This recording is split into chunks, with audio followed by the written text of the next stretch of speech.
साथियों नमस्कार। बहुत बहुत स्वागत है आप सभी का जॉब मंत्रा के ऑनलाइन प्लेटफॉर्म पर। मैं हूं अमित कुमार।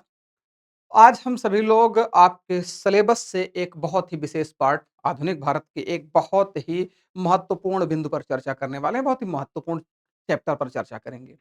तो सभी लोगों का बहुत बहुत स्वागत है। चलिए शुरुआत करते हैं। आज आधुनिक भारत में आपके सिलेबस में एक बहुत ही शानदार जानदार टॉपिक है, जिसका नाम है, जिसे आप सभी लोग बहुत ही शानदार तरीके से पढ़ते हैं।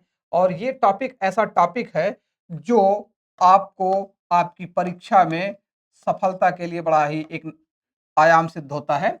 1857 का महाविद्रोह या विद्रोह, 1857 का विद्रोह means revolt of 1857, revolt of 1857। इस बात को आपको समझना पड़ेगा कि 1857 में ब्रिटिश सरकार के खिलाफ भारत में विद्रोह क्यों हुए। कभी भी किसी भी घटना या परिघटना के कारण या परिघटना के होने के कहीं ना कहीं कोई ना कोई कारण छिपा होता है। हालांकि इसको समझने के लिए आपको थोड़ा सा डेप्थ में जाना पड़ेगा। आपको एक चीज को थोड़ा सा समझना पड़ेगा कि 1857 का जो विद्रोह है, इसे हम कैसे कैसे पढ़ेंगे। और इसके सबसे पहली बात, 1857 विद्रोह के हम लोग किस पर चर्चा करेंगे? कारणों पर चर्चा करेंगे। किस पर चर्चा करेंगे? कारणों पर चर्चा करेंगे। ठीक, 1857 का विद्रोह, इसका कारण क्या रहा, ये विद्रोह आखिर हुआ क्यों। अब इसके पीछे जब हम जाएंगे तो थोड़ा सा ग्लिम्स में चलते हैं, थोड़ा सा पीछे चलते हैं। ब्रिटिश ईस्ट इंडिया कंपनी के द्वारा भारत में जब व्यापारिक गतिविधियों को छोड़कर शासन जैसी गतिविधियों में सम्मिलित होना ब्रिटिश ईस्ट इंडिया कंपनी ने शुरू किया। और इसके विषय में सबसे पहला जो उनका कदम था, मैं थोड़ा सा आप लोगों को एक ग्लिम्स के बारे में बता रहा हूं, इससे आप समझ जाएंगे, इसे आप थोड़ा सा समझिएगा। 1757 में प्लासी का युद्ध हुआ। 1757 में प्लासी का युद्ध हुआ बंगाल में, नवाब सिराजुद्दौला के विरुद्ध लॉर्ड क्लाइव के मध्य। अब 1757 से लेकर 1857 तक लगभग 100 साल। अब इस बीच में चूंकि ब्रिटिश ईस्ट इंडिया कंपनी जो थी वो भारत में किस लिए आई थी? व्यापार के लिए आई थी। लेकिन जब उसने देखा कि भारत में जो राजतंत्र है, जो व्यवस्थाएं चल रही हैं, वो तो उनको हम पंगु करने में सक्षम है, और वो पंगु बनाने लगे। अपनी राजनीतिक महत्वाकांक्षा को पूरा करने के लिए उन्होंने 1757 में प्लासी का युद्ध लड़ा। और पहला ये ऐसा युद्ध था जो उनके राज्य विस्तार या राजनीतिक विस्तार, सत्ता विस्तार के लिए जाना जाता है। फिर कुछ दिनों बाद एक और युद्ध हुआ 1764 में। 1764 में जिसे हम क्या कहेंगे? बक्सर का युद्ध। बक्सर का युद्ध 1757 में जो प्लासी का युद्ध हुआ, उसने तो राजनीतिक या सत्ता प्राप्त करने के क्षेत्र में थोड़ा सा कदम बढ़ाया था। लेकिन 1764 के बक्सर के युद्ध के बाद क्या हुआ? अंग्रेजों ने बंगाल, बिहार और उड़ीसा जैसे क्षेत्र पर अपना कब्जा शुरू कर दिया। और उसके लिए उन्होंने दो संधियां की, इलाहाबाद की पहली संधि और इलाहाबाद की दूसरी संधि। इन दो संधियों के माध्यम से क्या हुआ? भारत में ब्रिटिश या वही ईस्ट इंडिया कंपनी जो है वो क्या करने लगी? ईस्ट इंडिया कंपनी व्यापारिक गतिविधियों के साथ साथ अब शासन भी करने लगी, शासन तंत्र में लिप्त हो गई। ठीक है, ईस्ट इंडिया कंपनी। तो ये जो ईस्ट इंडिया कंपनी है, ये ईस्ट इंडिया कंपनी व्यापारिक गतिविधियों, जो कॉमर्स और ट्रेड के लिए आए थे, अब ये लोग रूलर बनना शुरू हो गए। क्या हो गए? ये लोग रूल करना शुरू कर दिए, शासक। ये ईस्ट इंडिया कंपनी जो है ट्रेडर्स की जगह है, व्यापारिक ट्रेडर्स जो थे, अब ये कन्वर्ट किस में हो रहे हैं? अब ये कन्वर्ट हो रहे हैं रूलर में।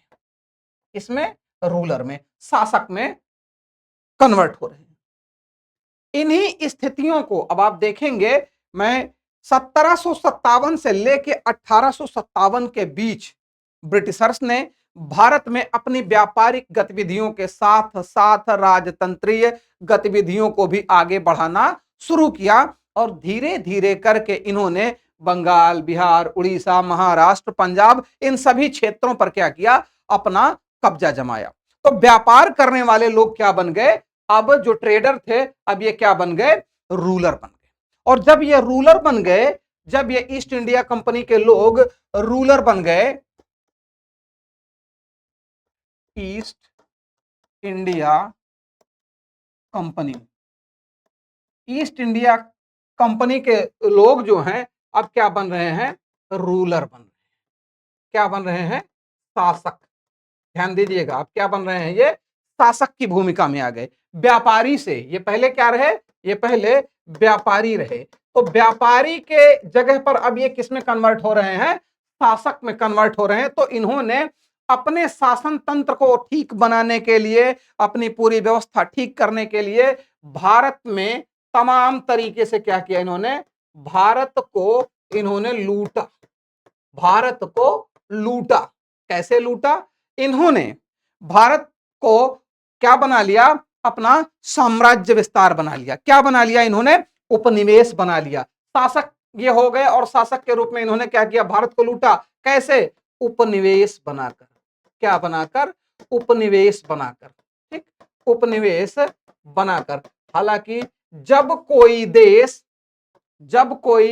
या कोई शासक किसी दूसरे क्षेत्र पर कब्जा करता है तो वहां के संसाधनों का दोहन तो करता है, लेकिन उस दोहन के साथ साथ वह क्या करता है, उस क्षेत्र के सुख सुविधाओं पर भी ध्यान देता है, उन्हें भी आगे बढ़ाता है। लेकिन अंग्रेजों ने ऐसा नहीं किया। तो कुल मिलाकर मेरी बात यह थी कि 1757 से लेकर 1857 तक का जो ये समय है, 100 वर्षों का जो समय है, ये 100 वर्षों का जो समय रहा, इस 100 वर्षों के समय में EIC में लिख रहा हूं, ईस्ट इंडिया कंपनी ने भारतीयों के साथ जो व्यवहार किया, जो दुर्व्यवहार किया, अपनी सत्ता को स्थापित करने के लिए विभिन्न तरीके के षड्यंत्र रचे, उन्हीं सब का मिला जुला स्वरूप क्या था, उन्हीं सब में जलती हुई जो चिंगारी थी, जो बहुत दिनों से सुलग रही थी, अचानक 1857 में वो भड़क गई। ठीक, तो उसी बात पर हम लोग चर्चा करेंगे। 100 वर्षों के समय में, या 100 वर्षों का जो समय था, 100 वर्षों का समय ईस्ट इंडिया कंपनी, ठीक, 100 वर्षों का ये जो समय है, इसमें ईस्ट इंडिया कंपनी ने क्या किया, भारत को क्या किया, मैं यहां लिखा हूं, उपनिवेश बनाकर भारत को लूटा। और इन्हीं 100 वर्षों का जो समय था, इसी का क्या, इसी का विक्षोभ जो लोगों के मन में था, जो विक्षोभ था, उसी विक्षोभ का असर क्या था, 1857 की क्रांति, रिवोल्ट ऑफ 1857। ठीक, यही क्या था, रिवोल्ट ऑफ 1857। तो चलिए अब हम एक पॉइंट पर चर्चा करेंगे, 1857 महाविद्रोह के कारणों पर, कॉजेज ऑफ 1857 रिवोल्ट। ठीक, यहां पर लिखेंगे 1857 विद्रोह के कारण।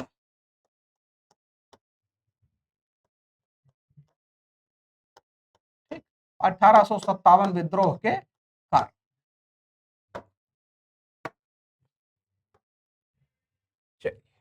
इन कारणों पर हम लोग क्या करेंगे, चर्चा करेंगे।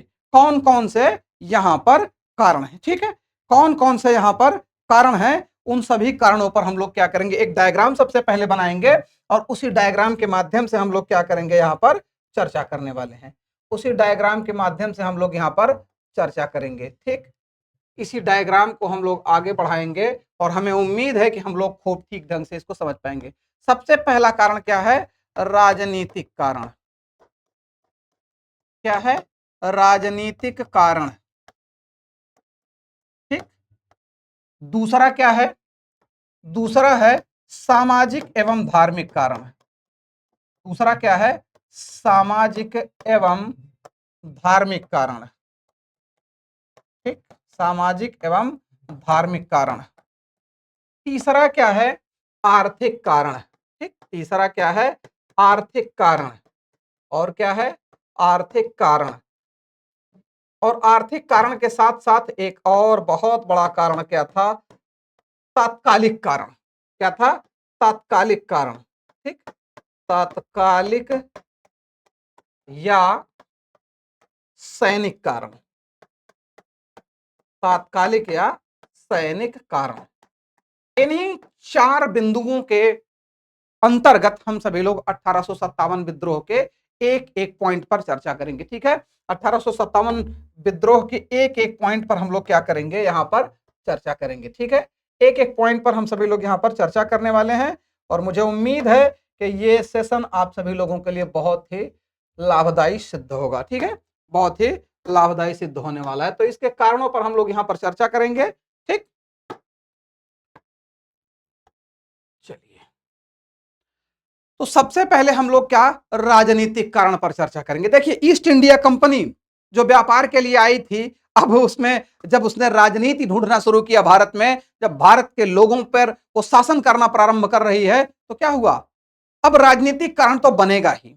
इस विद्रोह का 100 सालों का जो विक्षोभ लोगों के मन में था, 1757 से लेके 1857 के बीच का जो विक्षोभ था, उसी विक्षोभ के कारण जो है लोगों के का जो विस्फोट हुआ, उसी ने क्या कर दिया, 1857 के विद्रोह को जन्म दे दिया। क्या किया, उसी ने 1857 के विद्रोह को जन्म दे दिया। ठीक, चलिए, तो अब हम लोग सबसे पहला जो बिंदु है राजनीतिक कारण पर चर्चा करेंगे। ठीक है, किस पर चर्चा करेंगे, राजनीतिक कारण पर हम सभी लोग यहां पर चर्चा करने वाले हैं। ठीक, चलिए, कौन सा कारण, राजनीतिक कारण।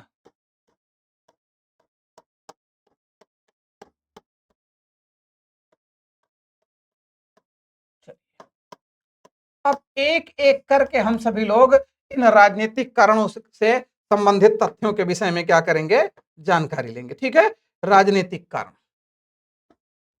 चलिए, देखिए, राजनीतिक कारण में सबसे बड़ा कारण यह था तत्कालीन, क्योंकि जो विद्रोह हो रहा है, जो 1857 का विद्रोह हुआ, उसके राजनीतिक कारणों में जो सबसे प्रमुख कारण था, वो सबसे पहला कारण क्या था, यहां मैं लिखूंगा, डलहौजी की राज्य हड़प नीति। समझिएगा, क्या है, डलहौजी की राज्य हड़प नीति। राज्य हड़प नीति, इसे क्या कहा जाता है, इसे कहा जाता है डॉक्ट्रिन ऑफ लैप्स। क्या कहा जाता है, डॉक्ट्रिन ऑफ लैप्स। ठीक, इसको कहा जाता है doctrine of lapse. Doctrine of lapse. Dalhousie जब भारत में आया, 1848 में डलहौजी भारत आया, और उस समय उसकी आयु क्या थी, लगभग 35 वर्ष थी। वह एक दुर्धर्ष साम्राज्यवादी था। डलहौजी क्या था, एक दुर्धर्ष साम्राज्यवादी था। तो उसने क्या किया, डलहौजी ने जो है राजनीतिक कारण में सबसे पहला कारण जो बना, डलहौजी की राज्य हड़प नीति। और डलहौजी की इस राज्य हड़प नीति का शिकार कौन से लोग बने, डलहौजी की राज्य हड़प नीति का शिकार कौन से बने, तमाम राज्य बने। भारत के अलग अलग क्षेत्रों में जो राज्य थे, वो राज्य डलहौजी की राज्य हड़प नीति का शिकार बने। इसमें कौन कौन से थे, जैसे सतारा,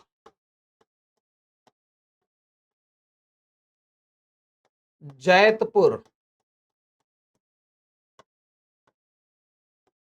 संभलपुर,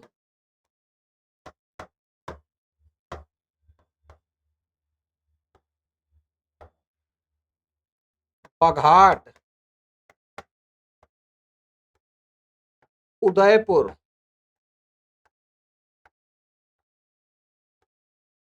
झांसी, नागपुर, और कौन सा, नागपुर। और लास्ट में इसी डॉक्ट्रिन ऑफ लैप्स का ही एक हिस्सा था, जिसमें कुप्रशासन का आरोप लगाकर इन्होंने क्या किया, क्या किया, कुप्रशासन का आरोप लगाकर अवध का विलय किया। यहां पर मैं लिखूंगा अवध। अवध किस आधार पर, अवध का विलय किया इन्होंने किसके आधार पर, कुप्रशासन का आरोप लगाकर। अभी एक एक तथ्य क्लियर हो जाएगा कुप्रशासन के आरोप में। तो डलहौजी डलहौजी जब भारत में आया, तो 1848 से लेकर 1856 तक रहा। और इस 1856 में क्या हो रहा है, 1856 तक वह 1857 के क्रांति का बीज उसने बो दिया और यही बीज जो है आगे जाकर पनपा। ठीक है, आगे जाकर क्या हो रहा है, बढ़ा। 17 में 1848 में,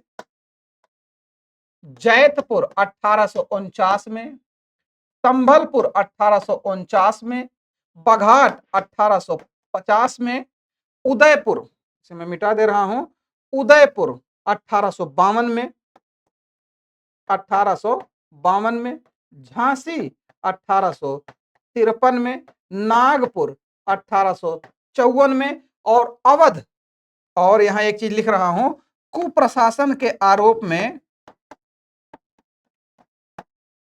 कुप्रशासन के आरोप में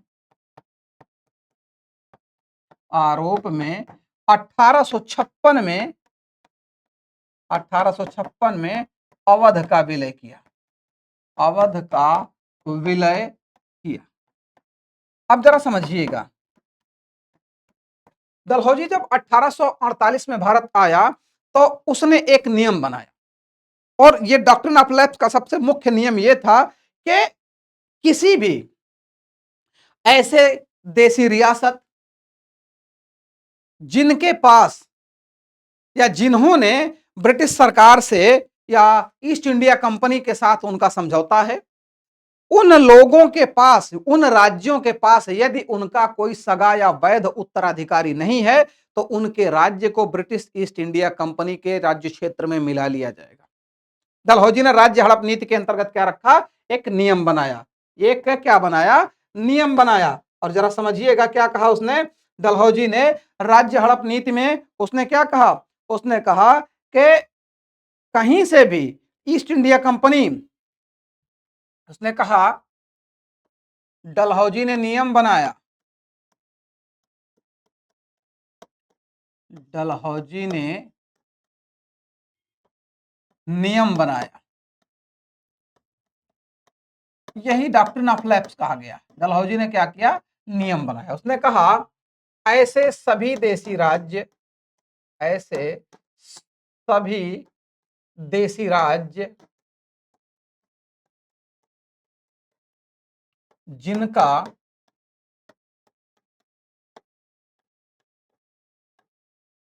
ईस्ट इंडिया कंपनी के साथ समझौता है, जिनका EIC के साथ समझौता है,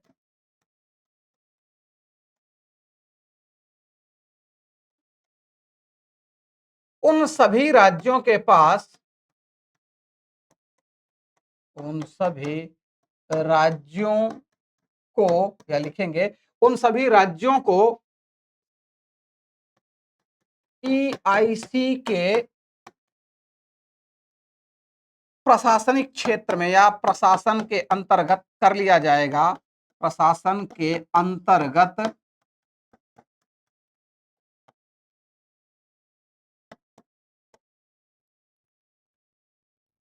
या राज्यों को EIC के प्रशासन में हस्तगत कर लिया जाएगा, हस्तगत कर लिया जाएगा, कर लिया जाएगा, जिनके पास, जिनके पास उनका सगा पुत्र या वैध उत्तराधिकारी नहीं है, जिनके पास उनका सगा पुत्र या वैध उत्तराधिकारी नहीं है, या वैध उत्तराधिकारी नहीं है। जरा समझिएगा क्या षड्यंत्र बनाया उसने, उत्तराधिकारी नहीं है।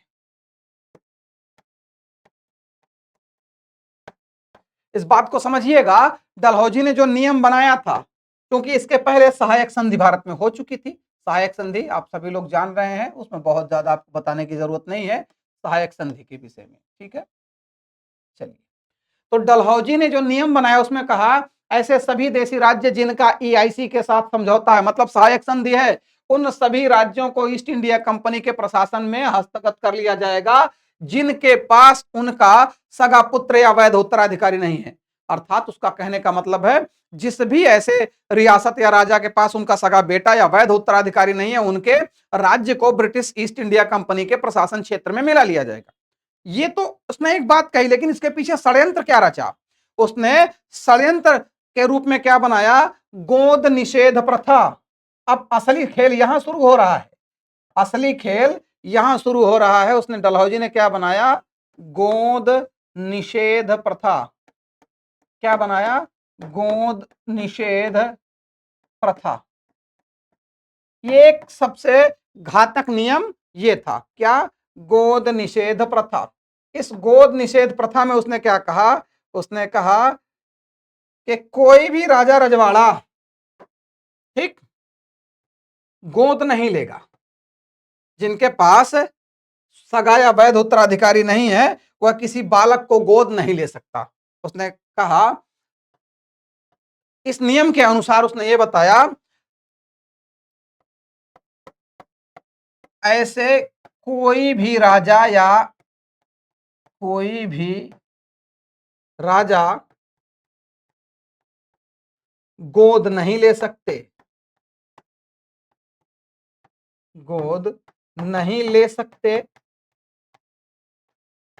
गोद लेने का मतलब किसी बच्चे को ऐसे कोई भी राजा गोद नहीं ले सकते जिनके पास उनका सगा पुत्र ना हो, जिनके पास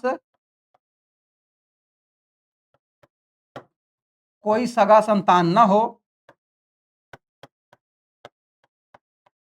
कोई सगा पुत्र ना हो। दूसरी चीज यहां क्या कहा? उसने कहा गोद निषेध प्रथा में कि ऐसे कोई भी राजा गोद नहीं ले सकते जिनके पास कोई सगा पुत्र ना हो। मतलब भाई, अगर जिसके पास सगा पुत्र होगा वो गोद क्यों लेगा? दूसरी बात उसने क्या कहा कि दूसरा यहां पर पॉइंट, दूसरा पॉइंट यह है कि उसने कहा यदि कोई गोद भी लेता है, यदि कोई गोद लेता है या किसी बच्चे को कोई गोद ले रहा है, तो उससे ब्रिटिश गवर्नर जनरल से क्या लेना पड़ेगा? परमिशन लेना पड़ेगा। उसने कहा ऐसे कोई भी राजा गोद नहीं ले सकते। ठीक ठीक, या यहां पर लिखेंगे कोई भी राजा किसी बालक को गोद नहीं ले सकता। दूसरा क्या हो गया यहां पर? यहां नोट कर दे रहे हैं, यहां नोट कर रहे हैं। गोद निषेध प्रथा के माध्यम से उसने क्या कहा कि कोई किसी को गोद नहीं ले सकता, और यदि किन्हीं परिस्थितियों में, ध्यान दीजिए, किन्हीं परिस्थितियों में, किन्हीं परिस्थितियों में कोई गोद ले रहा है,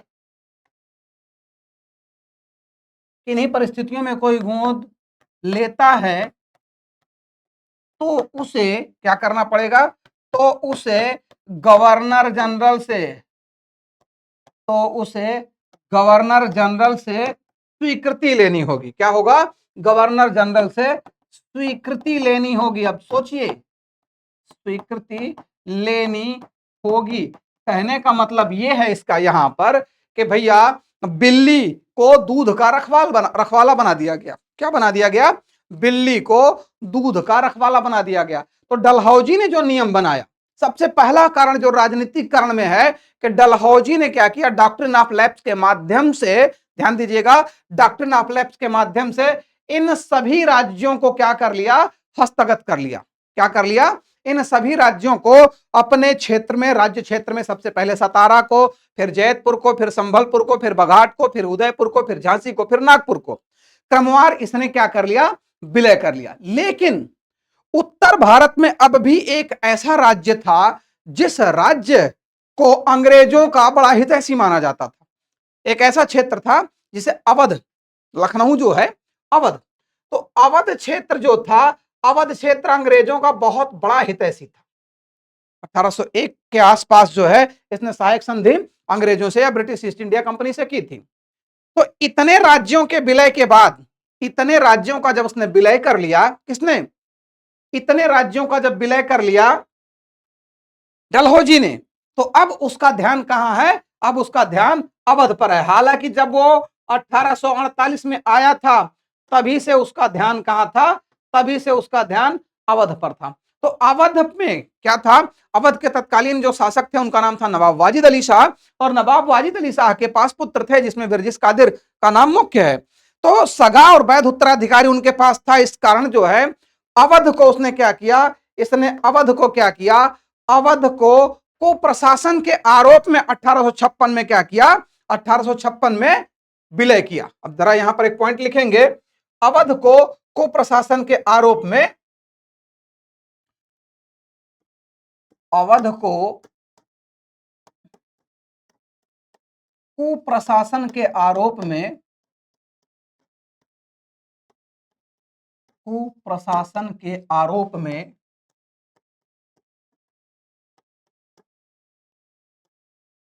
ईस्ट इंडिया कंपनी में मिलाया। ठीक, कहां मिला रहा है, ईस्ट इंडिया कंपनी में किसने मिलाया, अवध को कुप्रशासन के आरोप में डलहौजी ने मिलाया। और इस कुप्रशासन के आरोप को सिद्ध करने के लिए, ठीक, इस कुप्रशासन के आरोप को सिद्ध करने के लिए उसने क्या किया, इस आरोप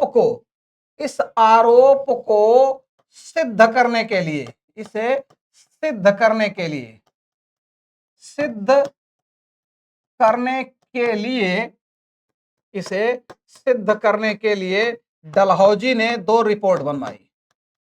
डलहौजी ने क्या बनवाई, डलहौजी ने 2 रिपोर्ट बनवाई। ठीक, डलहौजी ने क्या किया, 2 रिपोर्ट बनवाया। 2 रिपोर्ट बनवाया किसके लिए, अवध में कुप्रशासन है, इस कुप्रशासन के आरोप को सिद्ध करने के लिए। अब आप सोचिए, जब कोई गवर्नर जनरल किसी राज्य को हड़पने के लिए ही आ जाएगा तो तमाम नियम चेंज कर सकता है, कर दिया उसने। अवध को कुप्रशासन के आरोप में ईआईसी में मिलाया गया, और इस आरोप को कब मिलाया गया, 1856 में, 1856, 1856 में कुप्रशासन के आरोप में अवध को मिला लिया गया। और दोष सिद्ध करने के लिए उसने क्या किया था, 2 रिपोर्टें बनवाई। क्या बनवाई, 2 रिपोर्ट बनवाई, जरा समझिएगा। एक रिपोर्ट कैसी थी, सरकारी, एक रिपोर्ट क्या थी, सरकारी, और दूसरी रिपोर्ट क्या थी, गैर सरकारी। आपको उन चीजों से अवगत करा रहा हूं जो सामान्यतः आपको आपके विषय वस्तु में लोग बताते नहीं, इसे आप अच्छे तरीके से जान लीजिए। पहली रिपोर्ट जो है कर्नल स्लीमन के द्वारा बनवाया गया, ठीक, कर्नल स्लीमन के द्वारा। और दूसरी रिपोर्ट जो है, सरकारी जो रिपोर्टें बनवाई गई, सरकारी रिपोर्ट में यहां पर नोट करेंगे, जो सरकारी रिपोर्ट बनी, उस सरकारी रिपोर्ट में पहली रिपोर्ट किसने बनाया, कर्नल स्लीमन ने। कर्नल स्लीमन का नाम आपने सुना होगा, ठगों का अंत करने वाला व्यक्ति, बहुत ही शानदार आदमी था। कर्नल स्लीमन से एक रिपोर्ट इसने बनवाया, सरकारी रिपोर्ट।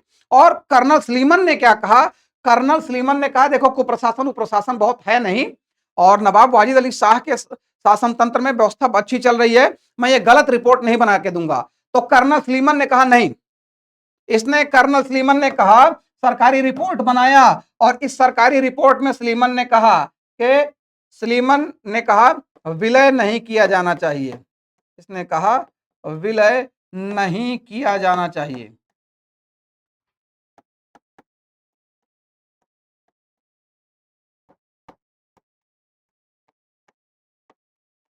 कर्नल स्लीमन एक अच्छा व्यक्ति था, शानदार व्यक्ति था।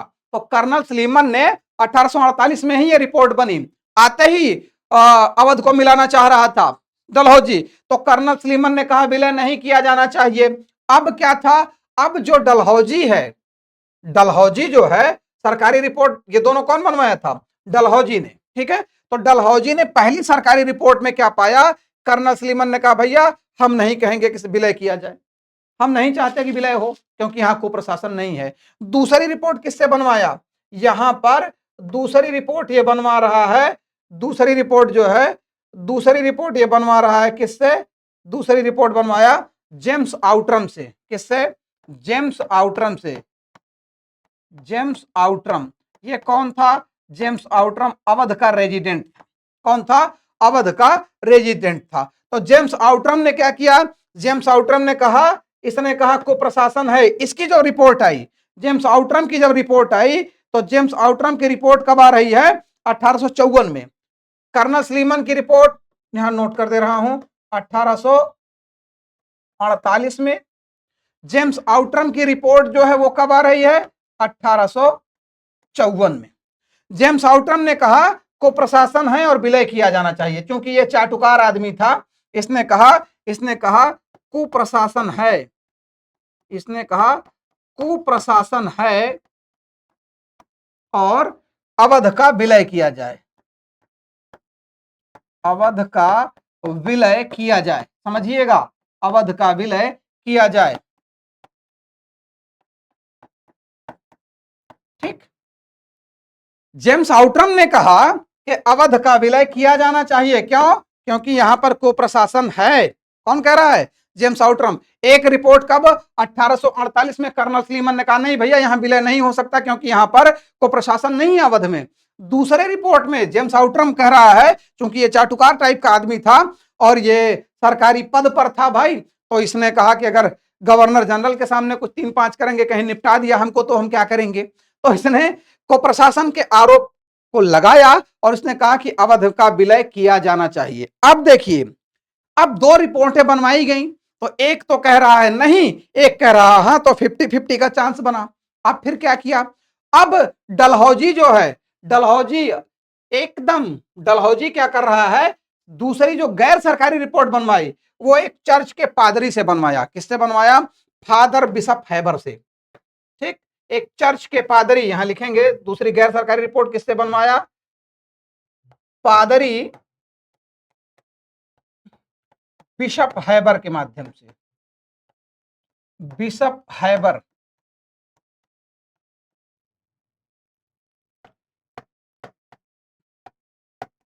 किससे बनवा रहा है?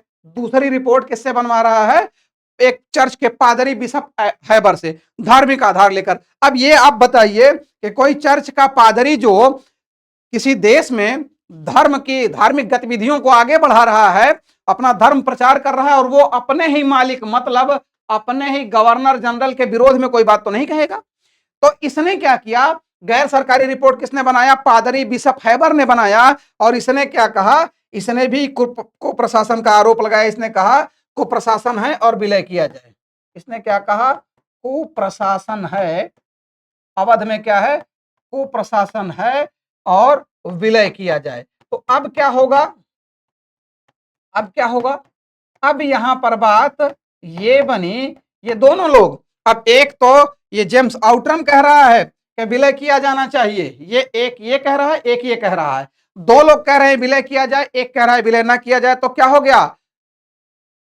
2/3 के बहुमत से, मतलब 66% बहुमत हो गया। एक बेचारा जो है वो सही सही बात बोला। तो इस आधार पर कर्नल स्लीमन के रिपोर्ट को खारिज करते हुए जेम्स आउट्रम और फादर बिशप हैबर के रिपोर्ट को आधार मानते हुए डलहौजी ने 1856 में क्या कर लिया? अवध का विलय कर लिया। क्या कर लिया? अवध का विलय कर लिया। इस कारण क्या हुआ? इस कारण आप ध्यान से देखेंगे, इस कारण यहां हम पीछे चलेंगे, इस कारण ये जितने भी राज्य हैं ये अंग्रेजों के दुश्मन बन गए। सतारा, जैतपुर, संभलपुर, बघाट, उदयपुर, झांसी, नागपुर, ये सब के सब क्या बन गए? ये सब के सब ईस्ट इंडिया कंपनी के दुश्मन बन बैठे। स्वाभाविक सी बात है कि जब किसी का राज्य, किसी का धन, किसी की संपत्ति आप छीन लेंगे, फिर वो क्या करेगा? फिर वो लड़ाई ही करेगा। तो ये सब के सब लोगों के अंदर एक उद्गार बैठा था, इनको एक चिंगारी की जरूरत थी, और वो चिंगारी जैसे ही मिली 1857 का विद्रोह भड़क उठा। 1857 रिवोल्ट हो गया अलग अलग क्षेत्रों से। ठीक, मुझे उम्मीद है कि बातें आप लोगों को यहां तक समझ में आई होंगी। ठीक है, यहां तक बातें आप लोगों को समझ में आई होंगी। ठीक, तो एक तरफ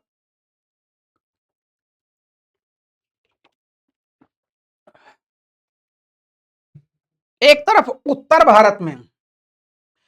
भारत में इसने इस तरीके का की कार्यवाही की, ये अलग अलग क्षेत्रों को अपने ईस्ट इंडिया कंपनी में हस्तगत कर लिया। आगे अगले पॉइंट पर उसी राजनीतिक कारण में, सॉरी मैं एक चीज यहां भूल गया था, मैं यहां चलता हूं। ठीक है, डलहौजी की राज्य हड़प नीति। ठीक, चलिए अब दूसरे पॉइंट पर मैं यहां लिखूंगा। अब यहां पर दूसरा पॉइंट क्या है, एक एक करके समझिएगा। दक्षिण भारत में कर्नाटक और तंजौर के आसपास के जो नवाब थे उन नवाबों की उपाधियां छीन ली। किसने? डलहौजी ने। यहां लिखेंगे डलहौजी ने कर्नाटक एवं तंजौर के नवाबों की उपाधियां छीन ली।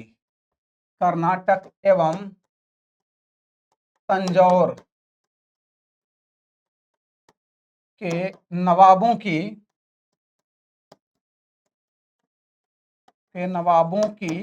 उपाधियां छीन ली। उपाधियां छीन ली। अब एक कारण यह बना, मतलब इन्हीं ब्रिटिशर्स ने कर्नाटक और तंजौर के नवाबों को अपनी उपाधियां दी थी, इन्हें अलंकरण से विभूषित किया था और फिर उसको छीन लिया। तो डलहौजी के इस काम से क्या हुआ? डलहौजी के इस कार्य से दक्षिण भारत के जो लोग थे या जो ये नवाब लोग थे, ये नवाब लोग क्या हो गए? इससे नाराज हो गए, ईस्ट इंडिया कंपनी से नाराज हो गए। ठीक। अब एक चीज अगला एक और सबसे खतरनाक चीज, अगला एक सबसे खतरनाक ये चीज था कि मराठों के जो पेशवा थे, तत्कालीन मराठों के जो पेशवा थे, वो पेशवा की हो गई थी मृत्यु। ठीक है, पेशवा की मृत्यु हो गई थी, पेशवा बाजीराव द्वितीय की मृत्यु। अब जरा ध्यान दीजिए, यहां अगला क्या है? मराठा पेशवा, इसको भी एक बहुत बड़ा कारण माना जाता है।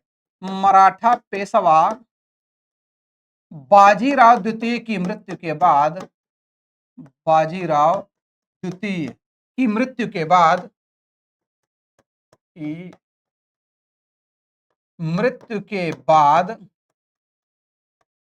उनके दत्तक पुत्र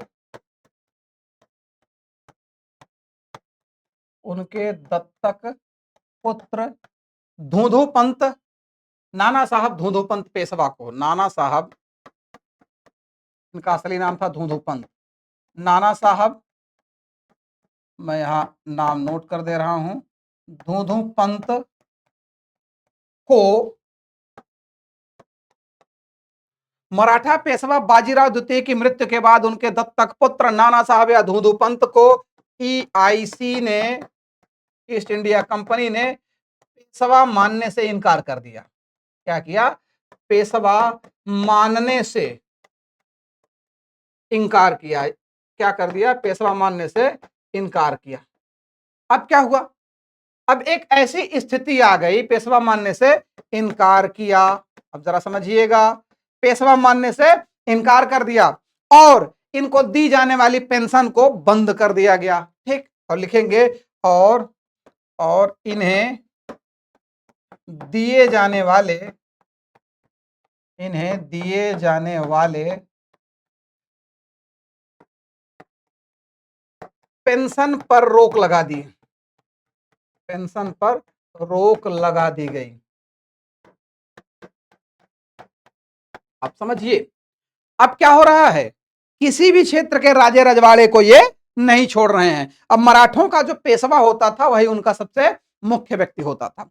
तो मराठा पेशवा बाजीराव द्वितीय की हुई मृत्यु, और जब बाजीराव द्वितीय की मृत्यु हो गई तो बाजीराव द्वितीय की मृत्यु के बाद इन्होंने नाना साहब को पेंशन देने से इनकार कर दिया। और जब यही नाना साहब ने ब्रिटिश ईस्ट इंडिया कंपनी के बड़े अधिकारियों के पास, गवर्नर जनरल तक के पास क्या दिया? आवेदन दिया कि मुझे यह पेंशन दी जानी चाहिए, क्योंकि बाजीराव द्वितीय को ईस्ट इंडिया कंपनी पेंशन दिया करती थी। तो उन्होंने कहा कि मुझे इस पेंशन की जरूरत है, मुझे ये पेंशन मिलनी चाहिए क्योंकि मैं मराठा पेशवा बाजीराव द्वितीय का पुत्र हूं। तो अंग्रेजों ने क्या कहा? ईस्ट इंडिया कंपनी ने कहा, ईस्ट इंडिया कंपनी ने कहा कि यह पेंशन की राशि जो है हम व्यक्तिगत बाजीराव द्वितीय की योग्यता पर देते थे, ना कि पेशवा पद को। इस नाते आपको पेंशन नहीं दी जा सकती। दूसरी सबसे बड़ी बात यह कि आप उनके सगे या वैध पुत्र नहीं है, क्योंकि आप उनके दत्तक पुत्र हैं। इस कारण हम आपको क्या करेंगे? यह पेंशन की राशि नहीं देंगे। इस कारण क्योंकि मराठा पेशवा बाजीराव, जो ये लोग सब पुणे में रहा करते थे, इनको स्थानांतरित कर दिया गया और ये बेचारे कानपुर में रहने लगे थे, धूधूपंत पेशवा। तो अब ये क्या हो गए? ये भी अंग्रेजों के दुश्मन बन गए। जैसे ही विद्रोह हुआ ये भी विद्रोहियों में शामिल हो गए। तो एक एक करके अलग अलग क्षेत्रों के राजे रजवाड़ों सभी को ये क्या कर रहे हैं, सभी को ईस्ट इंडिया कंपनी की जो नीति थी, जो नियम थे, जो डलहौजी ने बनाए, उससे सबको आपत्ति थी। और यही आपत्ति क्या हुआ, एक बड़े ज्वाला के रूप में प्रस्फुटित हुआ। अगले कारण में हम देखेंगे, अगले कारण में यहां पर देखेंगे, उस समय मुगल सम्राट बहादुर शाह जफर थे, दिल्ली के मुगल सम्राट बहादुर शाह जफर थे। अब एक कारण ये देखिए, डलहौजी तो जहां तक था वो ठीक था। 1856 में डलहौजी क्रांति का बीज बोकर चला गया, लेकिन 1856 में जब भारत में कैनिंग आया तो कैनिंग ने क्या कहा, कैनिंग ने कहा 1856 में कि बहादुर शाह जफर के उत्तराधिकारियों को क्या किया जाएगा, बहादुर शाह के उत्तराधिकारियों को लाल किला छोड़ने का आदेश दे दिया। क्या किया, लाल किला छोड़ने का आदेश दे दिया। और उसने क्या कहा कि बहादुर शाह के उत्तराधिकारियों को अब सिर्फ राजकुमार के नाम से जाना जाएगा। जरा समझिएगा, शानदार चीज। 1856 में कैनिंग कैनिंग ने घोषणा की, कैनिंग ने घोषणा की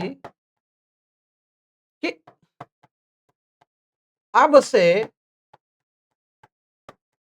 मुगल सम्राट के पुत्र, मुगल सम्राट के पुत्र, अब से मुगल सम्राट के पुत्र सिर्फ राजकुमार के नाम से जाने जाएंगे। किससे, सिर्फ राजकुमार के नाम से जाने जाएंगे, सिर्फ राजकुमार के नाम से जाने जाएंगे। जरा सोचिए, दिमाग लगाइए, कितना खतरनाक नियम बनाया इसने। ऐसा खतरनाक नियम इसने बनाया कि कैनिंग आया 1856 में डलहौजी के जाने के बाद, और क्या कह रहा है कि अब से मुगल सम्राट के पुत्र सिर्फ राजकुमार के नाम से जाने जाएंगे।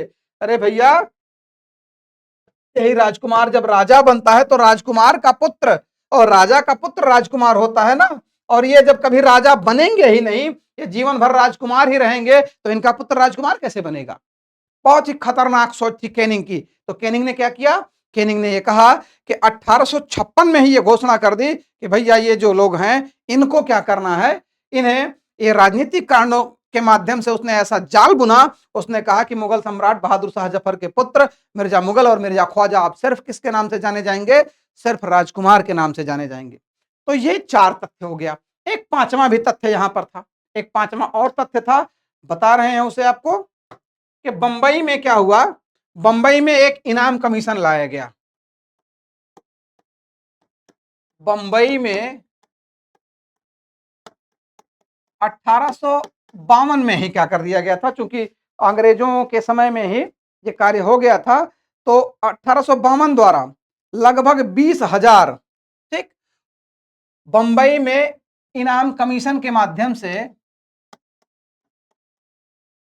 इनाम कमीशन के माध्यम से, कमीशन के माध्यम से, ठीक, बंबई में इनाम कमीशन के माध्यम से लगभग 20,000 जागीरों को, लगभग 20,000 जागीरों को क्या किया गया, 20,000 जागीरों को ईआईसी में मिला लिया गया। क्या किया गया, मिला लिया गया। तो इस तरीके से आप देखेंगे कि राजनीतिक कारणों में आप यहां पर देखेंगे कि बड़ी ही तेजी के साथ, बहुत ही तेजी के साथ क्या हो रहा है, बड़ी तेजी के साथ भारतीय राजे रजवाड़े जो हैं वो किससे, ब्रिटिश ईस्ट इंडिया कंपनी से बिल्कुल नाराज हैं। किससे नाराज हैं, ब्रिटिश ईस्ट इंडिया कंपनी से सबके सब क्या है, नाराज हैं। और इन सभी में एक बहुत बड़े हमारे देश के नेता और प्रथम शिक्षा मंत्री मौलाना अबुल कलाम आजाद ने क्या कहा, मौलाना अबुल कलाम आजाद के अनुसार, मौलाना अबुल कलाम आजाद, मौलाना अबुल कलाम आजाद के अनुसार, आजाद के अनुसार,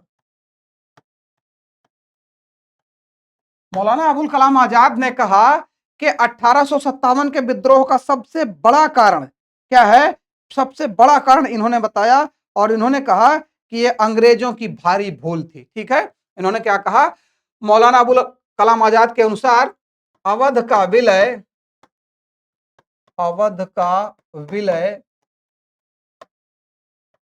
अंग्रेजों की भारी भूल थी। अवध का विलय क्या था? अवध का विलय अंग्रेजों की भारी भूल थी। उन्होंने क्या कहा? अंग्रेजों की भारी भूल थी, भारी भूल थी। और 1857 का सबसे बड़ा कारण अवध का विलय था। और 1857 विद्रोह का के विद्रोह का सबसे बड़ा कारण क्या था? सबसे बड़ा कारण, ठीक, सबसे बड़ा कारण क्या रहा? सबसे बड़ा कारण अवध का विलय, अवध का विलय। अब इसको भी समझिएगा, अवध का विलय था। क्यों इन्होंने सबसे बड़ा कारण बताया? इन्होंने सबसे बड़ा कारण यह बताया कि बंगाल, पूरे के पूरे बंगाल प्रेसिडेंसी में, पूरे के पूरे बंगाल प्रेसिडेंसी में सैनिक जो थे, सैनिक अवध से सर्वाधिक संख्या में थे। अवध के लगभग कितने थे? अवध से 75,000 सैनिक थे। कितने?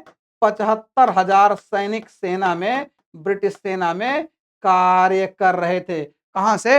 अवध से। लगभग 60% अर्थात 75,000 सैनिक इस सेवा में, ब्रिटिश ईस्ट इंडिया कंपनी की सेवा में काम कर रहे थे। तो एक बार जरा इसको समझने का प्रयास कीजिएगा। राजनीतिक कारण में मैंने आपको बताया राजनीतिक, सामाजिक, धार्मिक, आर्थिक और तात्कालिक या सैनिक कारण। तो इसमें डलहौजी की राज्य हड़प की नीति के अंतर्गत सतारा, जैतपुर, संभलपुर, बघाट, उदयपुर, झांसी और नागपुर को विलय कर लिया गया। क्रमवार सन लिखा गया है और साथ में 1856 में कुप्रशासन के आरोप में अवध का विलय किया गया। तो इन सभी राज्यों के जो राजा थे, उत्तराधिकारी थे, वो क्या हुए? उनके अंदर क्षोभ उत्पन्न हुआ। स्वाभाविक सी बात है, किसी का क्षेत्र आप छीन लेंगे तो उसे कष्ट तो होगा, वो आपसे उसे प्राप्त करने के लिए युद्ध भी लड़ेगा। अगला कार्यक्रम क्या? डलहौजी ने नियम बनाया कि ऐसे सभी देशी राज्य जिनका ईआईसी के साथ समझौता है, उन सभी राज्यों को ईस्ट इंडिया कंपनी के प्रशासन में हस्तगत कर लिया जाएगा जिनके पास उनका सगा पुत्र या वैध उत्तराधिकारी नहीं है। और दूसरा नियम बनाया गोद निषेध प्रथा। कहा किन्हीं परिस्थितियों में कोई गोद लेता है तो उसे गवर्नर जनरल से स्वीकृति लेनी होगी। स्वीकृति गवर्नर जनरल देगा ही नहीं। क्यों देगा भाई? अर्थात वही जैसा मैंने पहले बताया कि दूध की रखवाली किसको दे दी गई? बिल्ली को दे दी गई। अगला पॉइंट, अवध को कुप्रशासन के आरोप में ईआईसी ने 1856 में विलय कर लिया। डलहौजी ने विलय कर लिया। तत्कालीन नवाब वाजिद अली शाह थे। अब क्या हो रहा है? उस अवध के कुप्रशासन के आरोप को सिद्ध करने के लिए, इस आरोप को सिद्ध करने के लिए डलहौजी ने 2 रिपोर्ट बनवाई।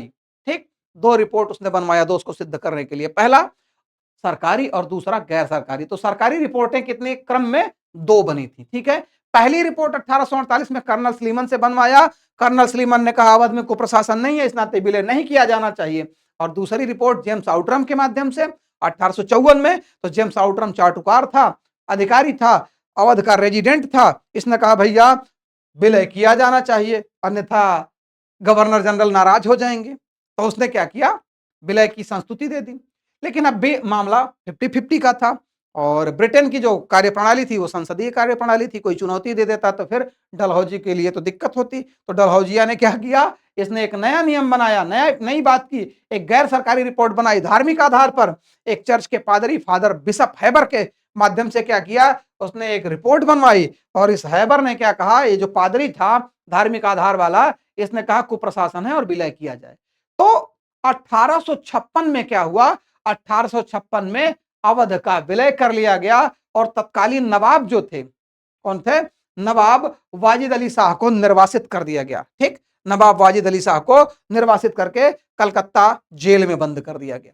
ठीक, आगे डलहौजी ने कर्नाटक एवं तंजौर के नवाबों की उपाधियां छीन ली थी। यह भी एक बड़ा कारण बना क्योंकि ये लोग भी अब नाराज थे।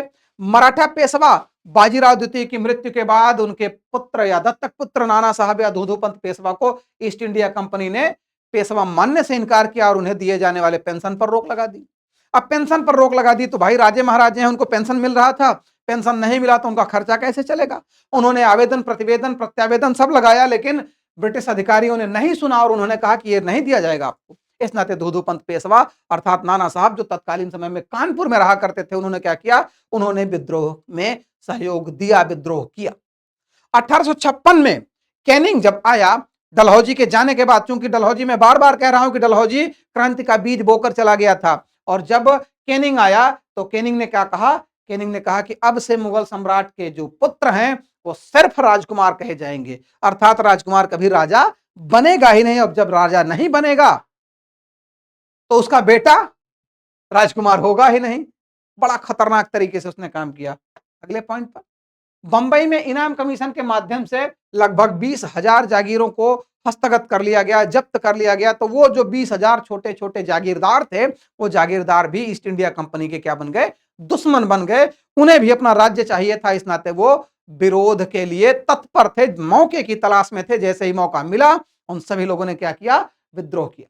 अगला पॉइंट, मौलाना अबुल कलाम आजाद के अनुसार अवध का विलय अंग्रेजों की भारी भूल थी, और 1857 के विद्रोह का सबसे बड़ा कारण क्या था, अवध का विलय। ये बता रहे हैं, उसका कारण बता रहे हैं। उसका कारण यह था कि अवध क्षेत्र से लगभग 75,000 सैनिक बंगाल प्रेसिडेंसी में थे। कहां थे, बंगाल प्रेसिडेंसी के नुमाइंदे थे। ठीक है, बंगाल प्रेसिडेंसी के क्या थे, ये लगभग 75,000 सैनिक वहां पर काम कर रहे थे। तो कुल मिलाकर क्या है, कुल मिलाकर यह है भैया कि 1857 के विद्रोह के जो राजनीतिक कारण थे, वो आपके सामने यहां पर मैंने रखने का प्रयास किया। ठीक है, ये सभी राजनीतिक कारण थे।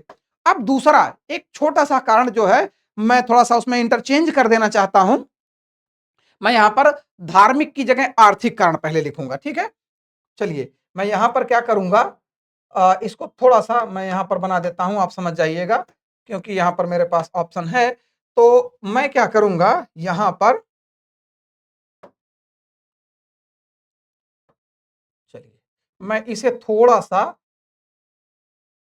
पहले मैं आर्थिक कारण कर देता हूं। ठीक है, पहले मैं यहां पर आर्थिक कारण कर दूंगा, तब आप समझिएगा आर्थिक कारण, और फिर यहां पर क्या करूंगा, सामाजिक धार्मिक कारण, सामाजिक धार्मिक कारण। मुझे उम्मीद है कि आप सभी लोग ध्यान से पढ़ रहे होंगे, पढ़ेंगे तो आपके लिए ये एकदम से आसान हो जाएगा। ठीक है, आपके लिए ये एकदम से आसान हो जाएगा। तो अब हम लोग चर्चा करेंगे किस पर, आर्थिक कारण पर। ठीक, किस पर चर्चा करेंगे, मेन जो दूसरा खंड है उस पर हम लोग चर्चा करने वाले हैं, किस पर, आर्थिक कारण पर। ठीक, आर्थिक कारण। दुनिया में सभी क्रांतियों में सबसे बड़ा योगदान जो होता है ना, वो इस आर्थिक व्यवस्था का होता है। किसका होता है, आर्थिक व्यवस्था का होता है। वर्तमान समय में आप सभी लोग देख रहे हैं अमेरिका का ट्रेड डील किस तरीके से सभी देशों पर थोप रहा है, कार्य कर रहा है। ठीक, तो आर्थिक कारण में सबसे पहली चीज ये देखेंगे कि अंग्रेजों ने क्या किया, ब्रिटिश ईस्ट इंडिया कंपनी ने, एक एक पॉइंट यहां पर लिखेंगे, ब्रिटिश या EIC लिख दे रहे हैं, EIC ने भारतीय व्यापार एवं वाणिज्य को नष्ट किया। क्या किया इसने, भारतीय व्यापार एवं वाणिज्य को नष्ट किया। कैसे नष्ट किया, अभी बता रहे हैं। भारतीय व्यापार एवं वाणिज्य को नष्ट किया कैसे, क्योंकि भारत जो है वो अपने सूती वस्त्रों के उद्योग के लिए प्रसिद्ध था। 16वीं शताब्दी में 16वीं शताब्दी में औद्योगिक क्रांति हुई और ब्रिटेन में क्या आ गया, ब्रिटेन में आ गया भैया मशीनीकरण का युग आ गया। और वहां जब मशीनीकरण का युग आ गया तो कपड़े बुनने के लिए पावरलूम की मिल्स लग गए, और भारत में हथकरघे से बुनाई होती थी। अब क्या था, भारतीय कपड़ों पर ज्यादा आयात शुल्क, निर्यात शुल्क लगा दिया गया। भारतीय कपड़े जो थे उस पर शुल्क ज्यादा लगा दिया गया, और जो विदेशी कपड़े थे, जो इंग्लैंड के बने कपड़े थे, जो सूती वस्त्र थे, उस पर निर्यात शुल्क बिल्कुल नहीं था। तो भारत में जो कपड़ा भारतीय लोग 5 पैसे या 10 पैसे मीटर में बेचते थे, उनसे ज्यादा बढ़िया कपड़ा अंग्रेज 6 पैसे मीटर में बेचते थे। तो बताइए कौन महंगा कपड़ा खरीदेगा और कम अच्छी क्वालिटी का खरीदेगा।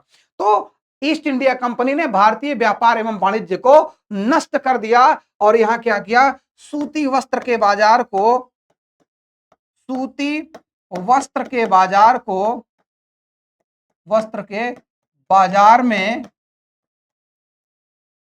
विदेशी सूती वस्त्रों को पाट दिया गया, विदेशी सूती वस्त्रों को पाट दिया गया, विदेशी सूती वस्त्रों को पाट दिया गया।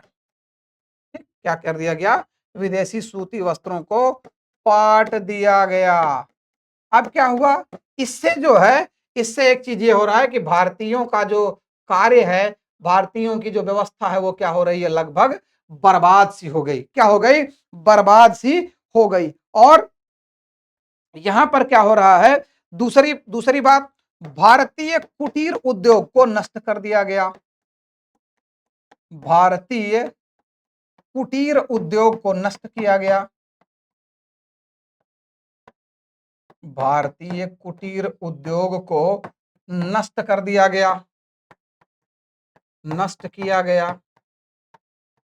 अब आप समझिएगा, भारतीय कुटीर उद्योग जो घरों पर छोटे छोटे कार्य लोग बनाते थे, गुड्स बनाते थे, सामान बनाते थे, उनको क्या कर दिया गया, नष्ट कर दिया गया और ब्रिटेन का बना माल भारत में आना शुरू हो गया। इससे क्या हो रहा है, इससे क्या हो रहा है, इससे हो रहा है कि बेरोजगारी, बेरोजगारी बढ़ी, बेरोजगारी बढ़ी। और क्या हुआ, जब बेरोजगारी बढ़ी तो लोगों में भूखमरी हुई। बेरोजगारी बढ़ने के बाद इन्होंने कोई कार्य नहीं किया तो क्या हो रही है, भूखमरी हो रही है। ठीक है, और साथ ही साथ क्या है, बेरोजगारी बढ़ी। और चौथा यहां पर रैयतवाड़ी, रैयतवाड़ी, महालवाड़ी, ठीक, रैयतवाड़ी, महालवाड़ी एवं एवं अस्थाई बंदोबस्त के माध्यम से, एवं अस्थाई बंदोबस्त के माध्यम से, बंदोबस्त के माध्यम से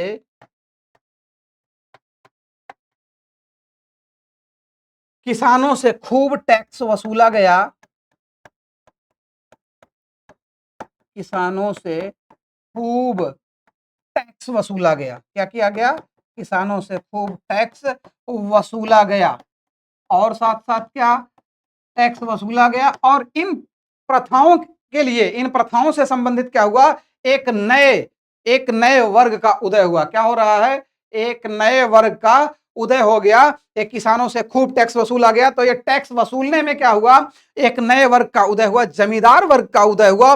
और इन जमींदारों ने क्या किया, इन जमींदारों ने भारतीय जनता को एकदम लूट डाला अपना खजाना भरने के लिए, क्योंकि उसमें उसमें एक प्रतिशत, एक हिस्सेदारी जो थी, वो हिस्सेदारी इनको टैक्स वसूलने के लिए मिलती थी। तो ये जो जमींदार थे, इन जमींदारों ने भारतीयों का खून चूस डाला। क्या किया, बिल्कुल खून चूस डाला।